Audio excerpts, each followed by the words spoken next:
Hi, I'm Ken White with Brookhaven National Laboratory. I'm the co-steward of the Long Island STEM Hub. STEM is science, technology, engineering, and mathematics. Long Island STEM Hub is a group of industry partners, higher education partners, and others from informal education like museums and Brookhaven National Laboratory and other places that are really excited about young people finding careers here on the island. And today we're working with young people to help them and their parents understand the opportunities for science, tech, engineering, mathematics jobs right here on Long Island. We've got speakers who will share that with them. We've got industry and college, higher education vendors who are here to talk to them about the programs they have to move them forward into those career paths. And we're very excited about the parents and the students being here tonight.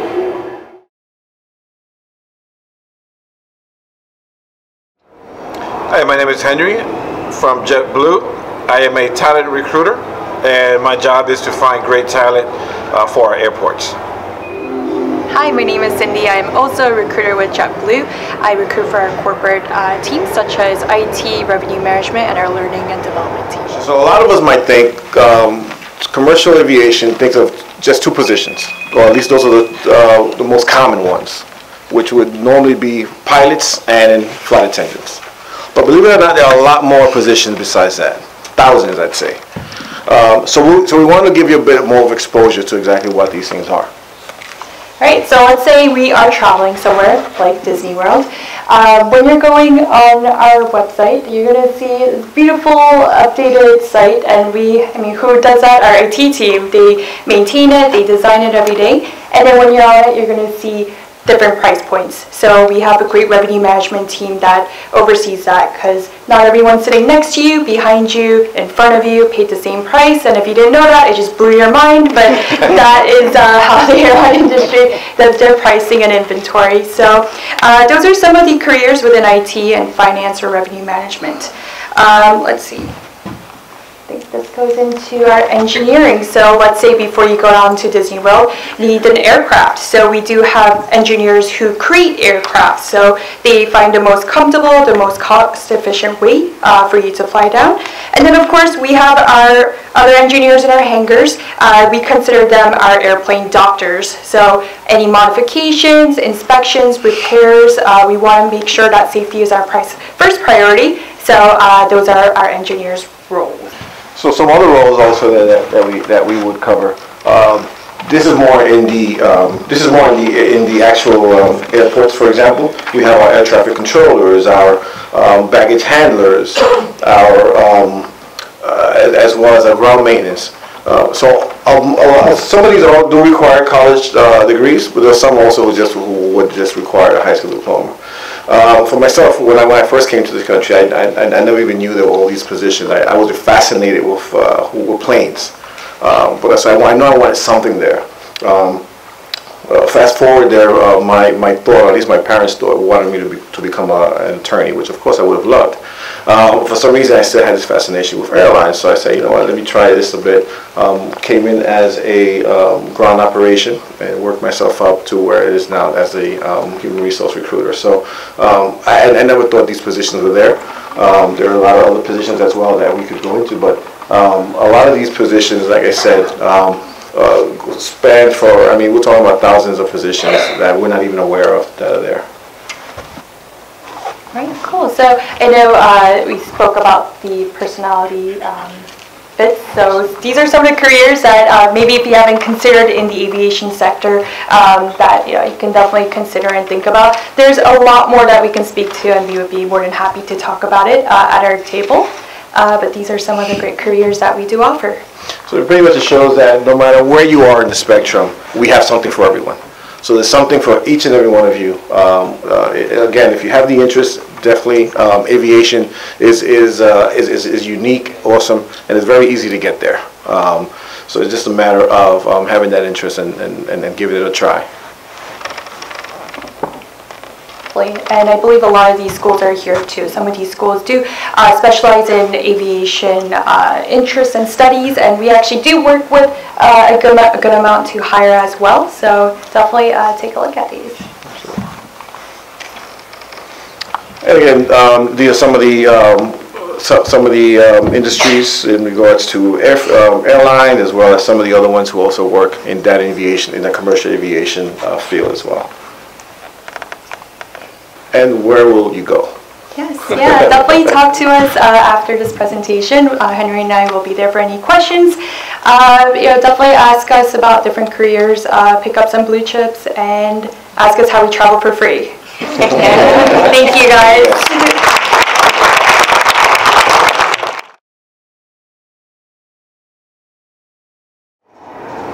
My name is Luis Betancourt, and I'm a research associate at Brookhaven National Lab.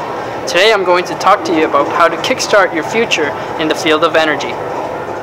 As you may know, well, energy is a very important sector in our society, and just in this last decade, the energy sector has increased by approximately 15%. And of course, energy is not considered, no longer considered a commodity. It is more of a necessity.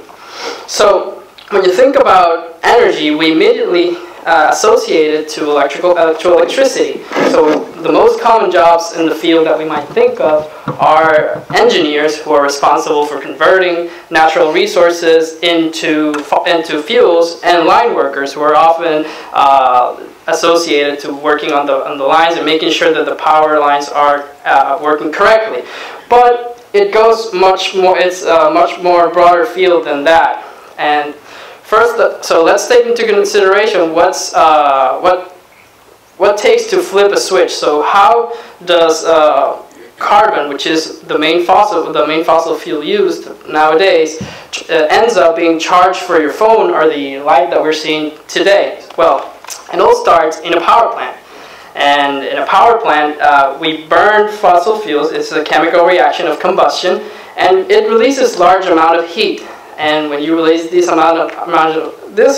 this heat is used to boil water, and this forms steam. The steam moves turbines, and the turbines then, through a generator, they can transform mechanical energy into electrical energy. So once you produce the electricity, it goes through a transmission and distribution lines. But as complicated as it has numerous systems, so it requires a whole operation and a whole different jobs in this sector. Like, for example, power plant operators and electricians who ensure that the electricity and the power tools are working correctly. But there are other opportunities available in energy, and now more than ever, the energy field is starting to make a transition into renewable energy. And just so you have an idea, if we're able to capture only 1% of the total energy that irradiates the Earth in one single day, we could power the whole planet for a whole year. So that is amazing. And so the way that we're trying to incorporate that into our everyday life is doing what nature can do by perfection.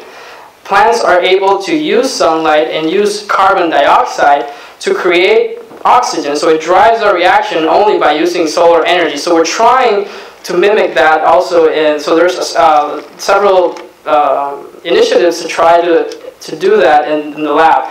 There's also wind. Wind could also be used as an energy alternative, since moving turbines through winds could also create the mechanical energy needed to drive to then transform into electrical energy. And there's also alternative fuels such as ethanol, which could be extracted from plants and from plants. So it's considered biofuel and is a renewable source of energy. So other job opportunities that you might not have considered is, for example, what I do. I'm a researcher. And as a researcher, I have the responsibility of trying to make new technology that's able to make a transition from our current dependence on fossil fuels. And with that, for example, I'm going to give you my example. What I do in the lab is I use carbon dioxide, which is considered a greenhouse gas pollutant, and methane, and react them together to form molecular hydrogen. And this molecular hydrogen can be used to, for example, used as a fuel for a fuel cell, which could be potentially be used to drive a car. So this would be this really would have an impact in society. So that's what I am working on right now. But the whole workforce is mostly done by research technicians who really carry out the experiments and make sure that all the instruments are working accordingly. On the other side of the spectrum, you can also consider other careers in the field of energy, which are more related to customer service. Obviously, all of these companies need people who are trained in the field of energy, who can deal with customers on a daily basis. And another other sector is energy cybersecurity. You would imagine you could imagine what tragedy would be if, for example, a power plant gets hacked, and then it could leave millions of people without electrical energy. So there's been this new job openings, and there's been this increase in interest in enforcing energy cybersecurity, just for protecting our energy system. So that's really something new that I even learned for this presentation, but it's very big. And also, most of these companies need to follow some regulations and policies, so there's also legal representatives if you're more interested in the legal side. So, as an overview of the careers, here are different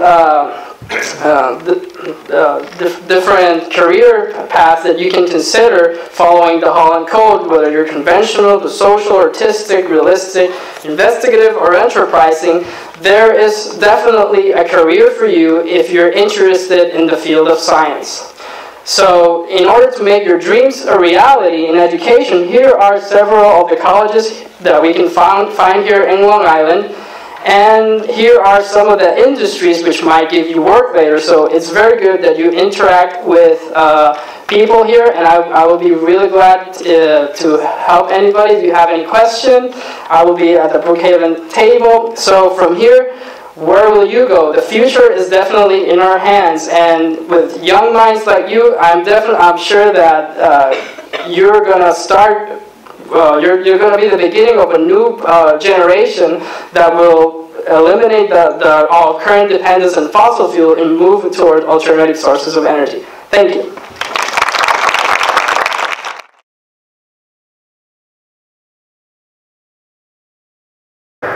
Hi, my name is Dr. Stacy Jaffey Goprack. I'm the Dean for School of Health Professions at LIU Brooklyn.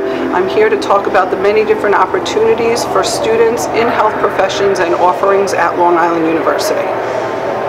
As some of my colleagues have been talking about, I think a lot of us are unsure, unaware of the careers, the variety of careers that are in each of our areas. So it happens that in health professions, there are probably over 200 different careers that you might think about, or you may not think about, but hopefully after this presentation would give you some opportunity to give some thought to.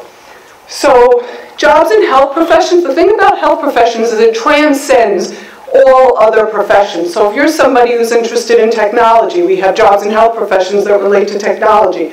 If you're somebody who's interested in administration, we have some healthcare practitioners here who also work in administration. If you're interested in art, you could be a medical illustrator.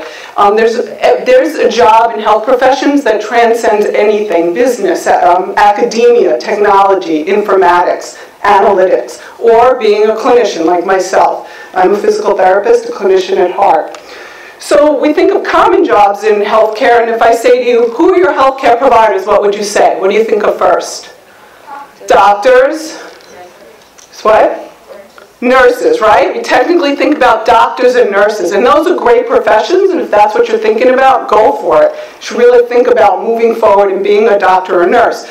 But in between and on the sides and all around doctors and nurses are a team of other people that really help us to move forward in helping clients and communities, because healthcare is not just about people, it's about keeping communities and organizations healthy. So when we think about healthcare, we think about it as a team. And so I want to tell you a quick little story about a gentleman, and some folks in the audience might know, a gentleman named Eric LeGrand. He played football for Rutgers, and in 2010, he had a terrible accident. He had a spinal cord injury, which essentially means that he cracked his neck, and he was paralyzed from his neck down. is a young aspiring athlete who had a career as a professional football player ahead of him, and suddenly everything in his life changed. And I use this as an example of somebody who had a team. He was part of a team, so his team was his teammates, his coaches, his fans, his family, and then suddenly his team, after this injury, changed. And so we start off, and he has his injury, and he's on the field, and the first person that comes out to the field when you have an athletic injury is the athletic trainer, right? And you don't really think about the athletic trainer as somebody who is there as a medical professional, but it happens that in this case, the athletic trainer saved his life, because if the athletic trainer wasn't out there and didn't know how to stabilize his neck, he would have died. So the athletic trainer, we don't typically think of as a medical professional, saved his life. And then there are other people. Somebody had to call EMS. That was the dispatcher. That can be any one of you. Again, isn't that an important job? And then the paramedics had to come, and the paramedics were just as essential in saving his life as the doctor or the nurse or other people that came into the picture a little bit later. So we move on to the emergency department, where there were life-saving procedures, and that would have been everybody from the medical professionals to the phlebotomist, that's the person who takes blood, to the person who takes the x-rays, to the person who's giving the medication, to the person who is actually maintaining and cleaning the health space so that it's sanitary and that there's no infection. So there's lots of people involved in healthcare. Then we move on to the acute care stage, where we have the surgical technicians, we have the radiological technologists, the biomedical engineers. Again, those are the people who are putting together and have to have knowledge of all the cool machinery that's used in the hospitals. In order to do that, you have to have an understanding of engineering and also anatomy and physiology. And then you have folks at all different levels that, again, are working in the acute care setting. Everybody from who's helping to keep the patient comfortable to people who are providing medical care. So then we move on to the post-acute care, where Eric now wants to be integrated back into society, right? So he's out of his acute stage, and he needs his physical therapist, his occupational therapist, his social workers, people who are going to help him advocate for himself, public health professionals, people who work in redesigning his home so that he can go back and live a life. Somebody who might help him get back into college, a vocational therapist. All of these different professions don't always require you to have a doctoral degree, a master's degree, a bachelor's degree, or even a college degree. Many of them you can acquire having a high school degree, or what was referred to as middle skills type of degrees. So when you think about health professions and you think of all the different areas and the Holland Code and all these different areas, they sort of cross-reference each other, and you can find activity and opportunity in all of them. But what I really want you to think about is that healthcare is a team approach. And in that team that I spoke about with Eric LeGrand, who do you think was there one person that was most important in that team? Do you think? Well, there is one person, and the one person that's most important is Eric, right? Because we as a team have to work together to help him and service him. But all of those people, everybody from the doctor to the person who cleans the room, to the person who takes the x-rays, to the athletic trainer, are equally as important in the care of Eric. And what I want to say to you is that you could be any one of those people. You don't have to be just the doctor or just the nurse. You could be anybody on that team, and depending on your interests, depending on your education level, and depending on what you want to be, you can be anything. The other thing I want to tell you about healthcare, healthcare is the largest growing industry in the world, right? And particularly here in the United States. You will always have a job in healthcare, and you will always have a well-paying job. And more importantly than that, you will have your choice of jobs. And so at Long Island University, which I'm here representing tonight, along with the healthcare sector, we offer over 90 different programs in healthcare. So there's not an area in healthcare that you could think of that we wouldn't be able to help you get into, and we promise you that those will be rewarding careers and that you will have a job. So healthcare is practiced everywhere, in every type of organization. You know, on every corner now there's an urgent care center. So healthcare is expanding, and we need to be there to promote our environment. And these are some of the schools. Many of my colleagues from our neighboring universities and schools are here. Thank you. They also offer very, very good programs in healthcare and health professions. And some of our partners are here tonight as well, and we thank you for employing our graduates and giving our students opportunities to intern and learn about healthcare in your environments. Thank you.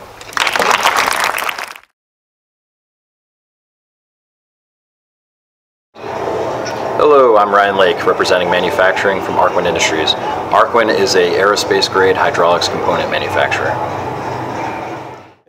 But how do we get here? How does this all work? From the birth of an idea to create a new product, to the mass production of the product that makes it affordable. That's manufacturing. Look no further than the Apollo lunar module. In the 1960s, NASA, in conjunction with many partners, built the most powerful computers in the world for their time. Those computers landed us on the moon. This is one of the greatest feats in human history, if not the greatest. I brought something here today that's capable of controlling millions of Apollo lunar modules at the same time. Anybody guess what it is? Go ahead.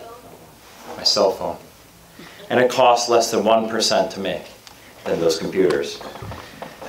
To make this happen requires a diverse team of people. These individuals come from all different education levels and different skill sets. Collaborating as a team is very important to the success of the program. All these different individuals will produce every product you see and use in your everyday life. It's one of the most important parts of your life that you probably rarely think of, how it's made. Now, for some of you, manufacturing conjures up a certain image, an image that involves a dirty, grimy type of job that doesn't require many skills and isn't the most exciting career path. But today, manufacturing can provide you with an exciting and rewarding career. It's a career that crosses a variety of STEM jobs, from technicians to IT to engineering, and it revolves around a common goal of creating and producing a cost-efficient product that provides a solution to some of the most basic needs and problems. For many people who have worked in manufacturing jobs, their interest and excitement begins with how they look at things. If you're the type of individual who is curious by nature and enjoys seeing how things work, and even loves to drive your parents crazy by taking things apart, then manufacturing could be a good fit for you. When you think about it, one of the most important parts of manufacturing is the ability to mass produce a product in a cost-efficient way.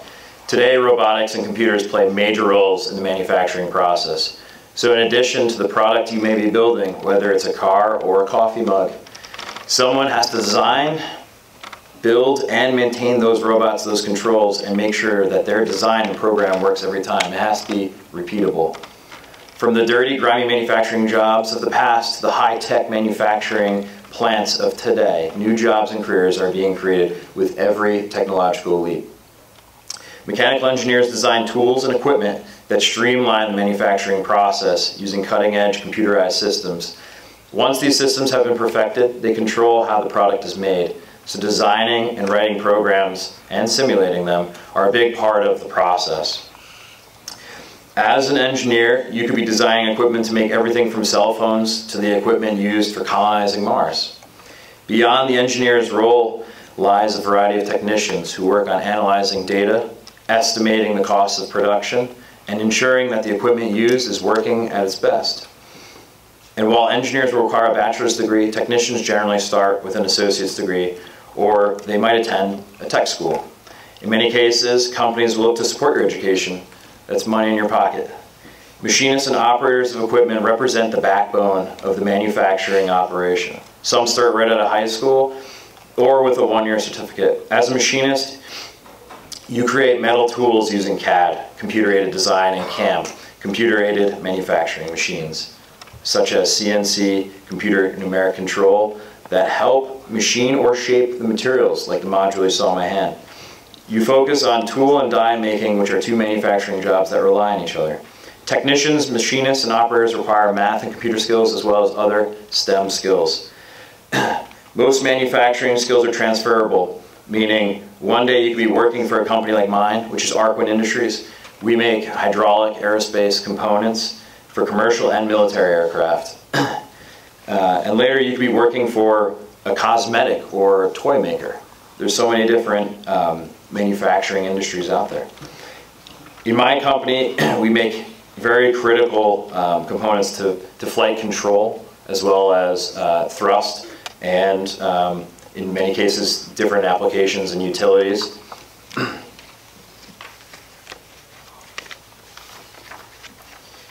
In the manufacturing of an airplane, there are hundreds of companies working, making thousands of parts for each plane. If you walk around the floors outside, you'll see many different components that build up that aircraft. That's not coming from one manufacturer, that's coming from a bunch. So the coordination of that is challenging. Some, like Arkwin, are right here on Long Island, and some are all over the country.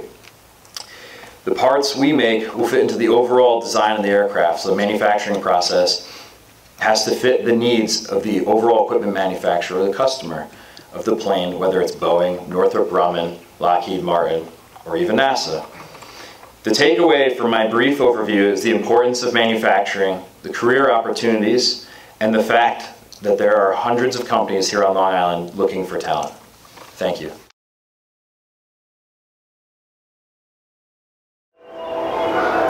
My name is Kyle Maurelli. I'm a research assistant from Molloy College.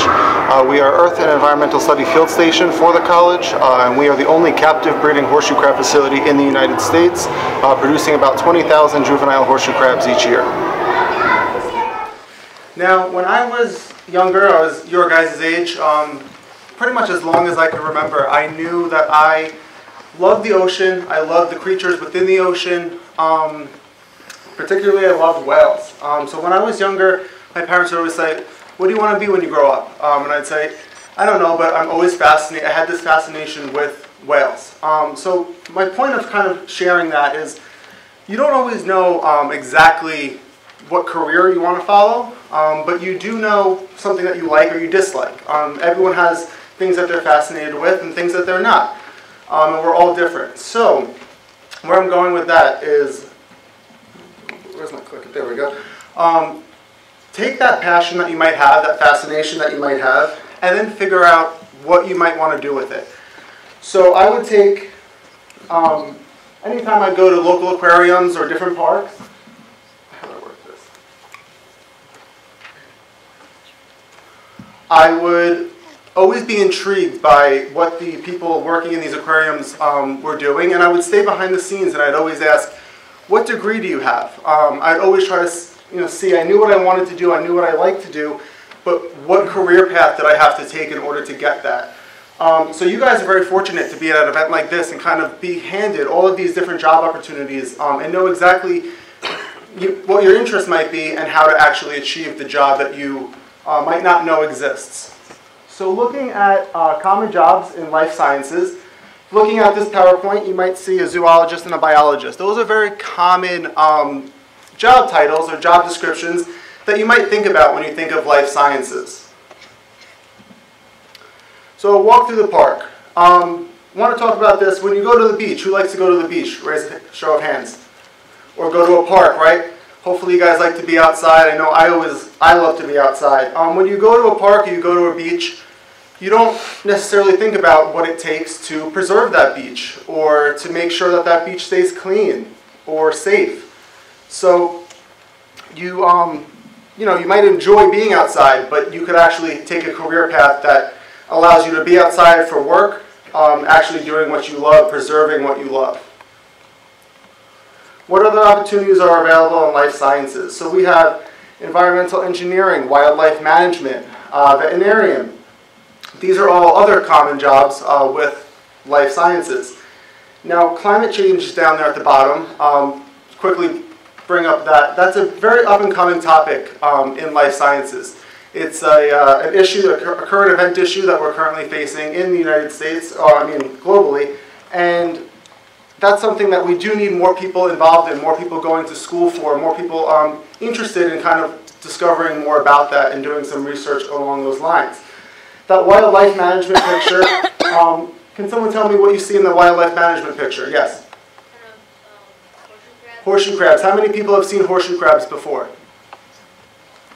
Right. So what I do on a daily basis, I work for CERCOM, which is Molloy College's Earth and Environmental Field Station. We go out and we do horseshoe crab population monitoring. We monitor 115 different beaches each year. What better job than to be outside, going to beaches, counting horseshoe crabs, right? Doing exactly what you love. We do water quality testing of the Great South Bay. We do phytoplankton testing.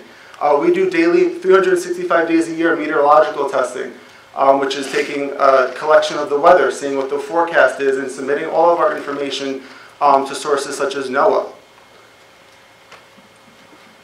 Some other job opportunities that you might not be familiar with. So we have epidemiologists, park management.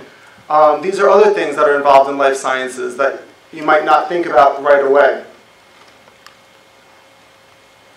We have a microbiologist, forest ecologist, and then again, the overview of the careers. So depending on your personality, no one knows you better than you know yourself. So think about it. If you have a passion for life sciences, but you don't know exactly how your personality would fit into doing a career in that industry, there's always something out there for you. These are some colleges that have great earth and environmental study programs, life science programs. Again, I'm with Molloy College. We do have a table out front, so please, if you haven't already, after this presentations, please come outside and visit our table. And then some other industries that might be looking for people like you and want people to go to school for earth and environmental studies and life sciences in order to pursue jobs in these industries. All right, so where will you go? Thank you.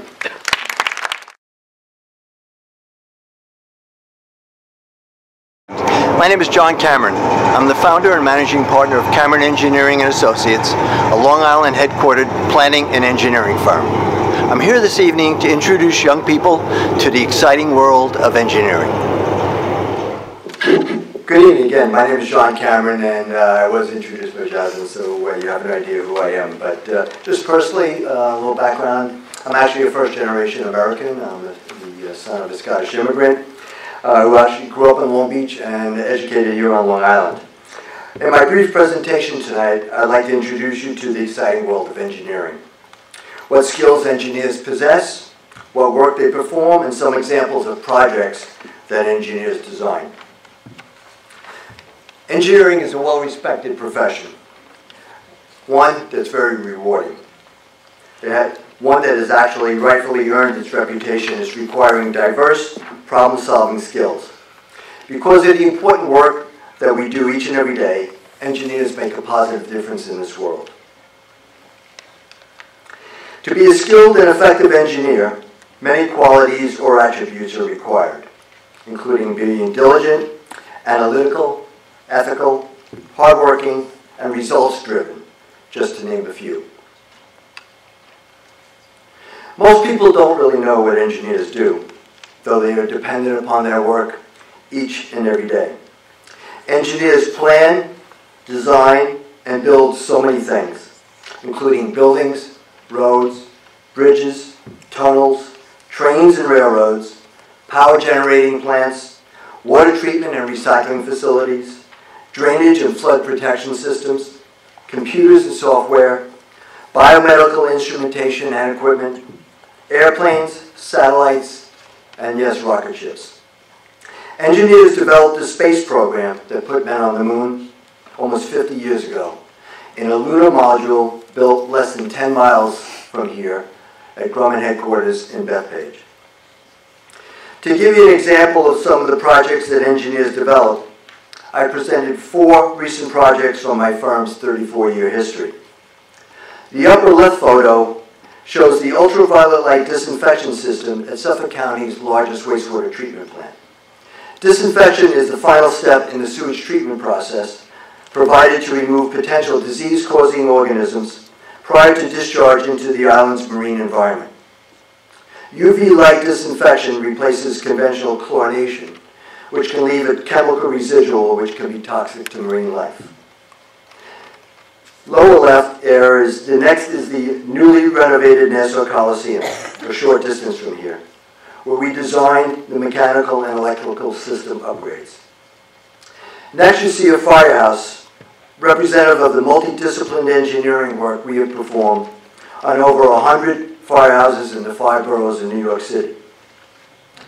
Lastly, in the upper right, you see the Long Island Railroad's third track project. This $2.6 billion project is a major expansion of the railroad's main line running from Floral Park to Hicksville. In addition to a 50% increase in ridership capacity, 7 grade crossings will be eliminated, thus removing not only a traffic impediment, but also a major safety concern. What this slide indicates here is an aerial photo of the grade crossing at New Hyde Park Road. This next rendering here shows what the crossing will look like once the grade crossing has been eliminated and there's an underpass under the railroad. This next photo here shows that same road looking, I believe it says northbound on New Hyde Park Road, what it will actually look like. Engineers actually, various structural engineers, electrical engineers, various disciplines are working on designing the various aspects of this. Here's another view of, this one is the grade crossing elimination at Covert Avenue in New Hyde Park. Here, this is a grade elimination again, but rather than have an underpass, it's actually dead-ended. During this project here, 8 bridges will actually be widened, 6 train stations upgraded, 5 parking garages built, and sound barriers constructed, all as part of the project. Many types of engineers are working on the design and construction of the third track project, including civil, structural, electrical, mechanical, environmental, and geotechnical engineers. In addition to engineers, many skilled trades, which are actually in the lighter shade here, are employed in the construction of the project, including ironworkers, carpenters, electricians, plumbers, welders, etc. Hopefully in this short time, I've been able to give you a glimpse of the engineering profession. For some of you, possibly whet your appetite about the rewards of an engineering career. If you might be interested in pursuing engineering, many colleges here on Long Island, and indicated behind me here on the slide, offer various degree programs that can start you off in your career. Some of these colleges have representatives at man tables outside to provide information about their college and the programs they offer. I also have some of my young engineers at the Cameron Engineering table to answer any of your questions. In closing, I'd like to say that engineering is not a profession for everyone, but for those that choose it, it can be a great career. Thank you very much.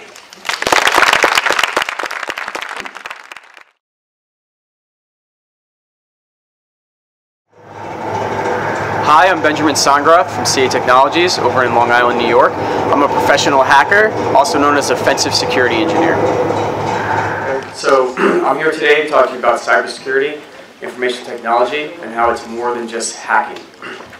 And it's not like the movies, unfortunately. So you already got a quick introduction. I work at CA Technologies over in Islandia, middle of the island. I'm a CSP, I have a master's, leader of the red team. And I'm an avid motorcyclist, so maybe a little like the movies. So let's start with where security is. Simple story, you go online, you go to Amazon.com, you go to make a purchase. Right? Your activity on that browser is monitored to see if it's malicious, to see if you're doing anything that might cause a problem to the website. Someone maybe either trying to break into your account, trying to guess your password, your username, trying to potentially make the website do something it's not supposed to do, maybe steal your credit card number, maybe trying to iterate through your credit card numbers to find other people's credit card numbers, or maybe to gain administrative access to that application. That stuff is all monitored. After you make the purchase, the data goes to our back-end systems, traverses firewalls, traverses intrusion prevention systems. It is monitored by what's called a SIEM, Security Incident Event Management System, which is monitored by security analysts, security engineers, making sure that nothing bad is happening. We have antivirus on those systems. After that data is cleared, it's actually encrypted on the back end. The whole transmission from A to Z is also encrypted. Then it'll go to the warehouse for distribution to get shipped out, get your product over to your home or business. So the most common security jobs are security analyst, security engineer, and security architect. Security analysts, usually high school education is okay, bachelor's degree, associate's degree. Those people are very much focused on the day-to-day work of responding to security events, such as fixing infections on machines, looking into potential events of people attacking a company or attacking, say, your accounts. It can be very broad. You could be on the defensive side or the offensive side. We'll get more into those teams in a minute. As for engineer, not as in-depth as what John talked about, but I'm an engineer. We do, a lot of it's the same stuff. We're deploying tools. We're configuring those tools. We're maintaining them. We're adding new capabilities to them to make sure that we are getting what we expect to get out of them. That can be a bachelor's degree. It can be a master's degree.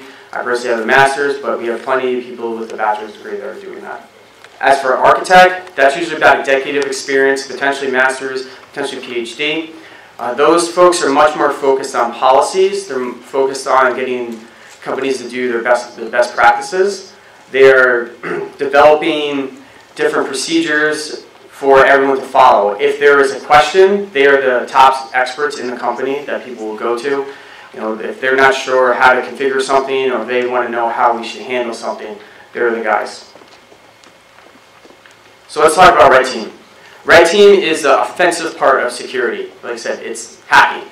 Right? There's a couple of different areas. The main area is called penetration testing. That's very much focused on attacking applications, like I mentioned, things like Amazon.com, stuff you see in your browsers.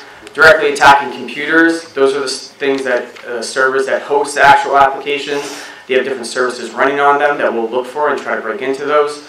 We also will work on attacking your mobile devices, attacking wireless networks, attacking also IoT devices, Internet of Things, which could be your smart thermostats, smart locks at home, smart refrigerators, anything Internet connected, cameras.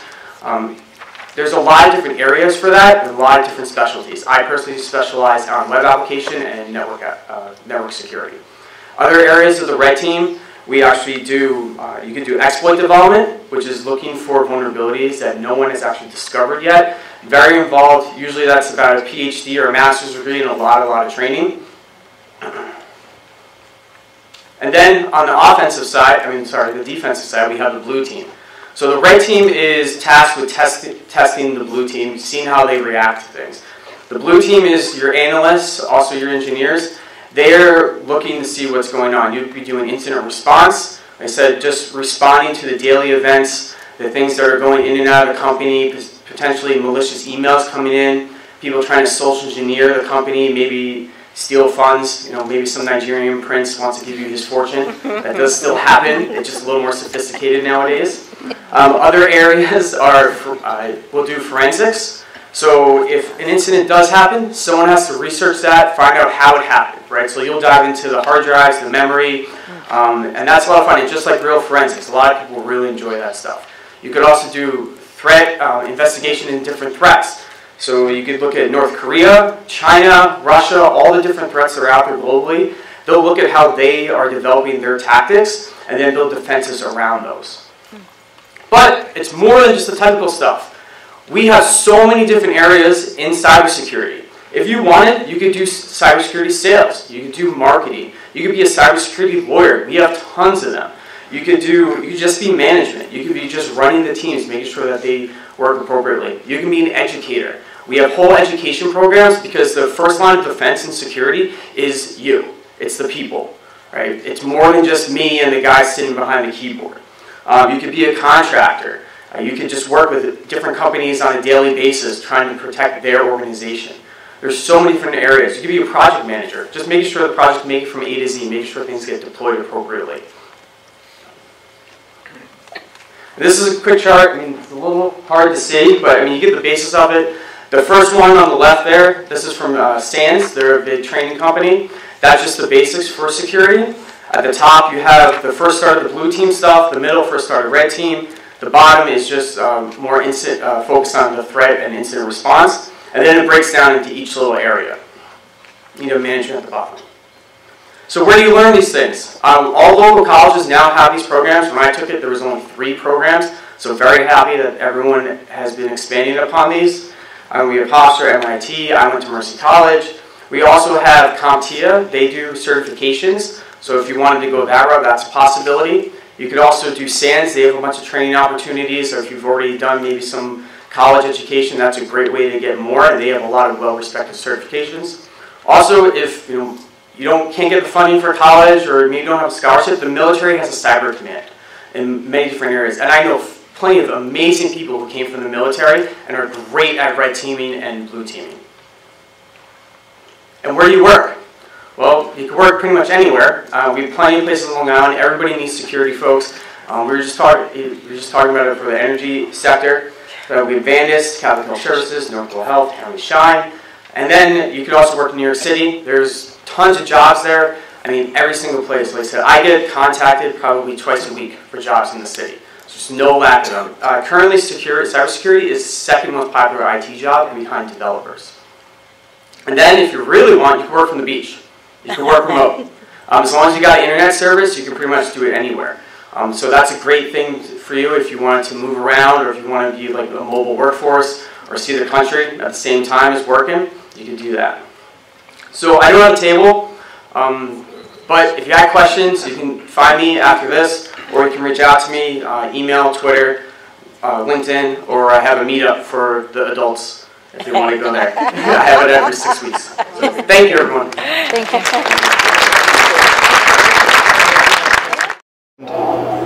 So what a great night. We had over 150 people here. We had about 25 tables of vendors from schools and from industry partners who are all excited to share what they do. The 7 speakers who presented their industry sectors talked about a broad array of jobs that people don't think about when they think about those particular industry sectors. So I hope you enjoyed the talks. I hope you enjoyed seeing what others saw here for the event. And we'll see you next time at the Long Island STEM Hub, listemhub.org.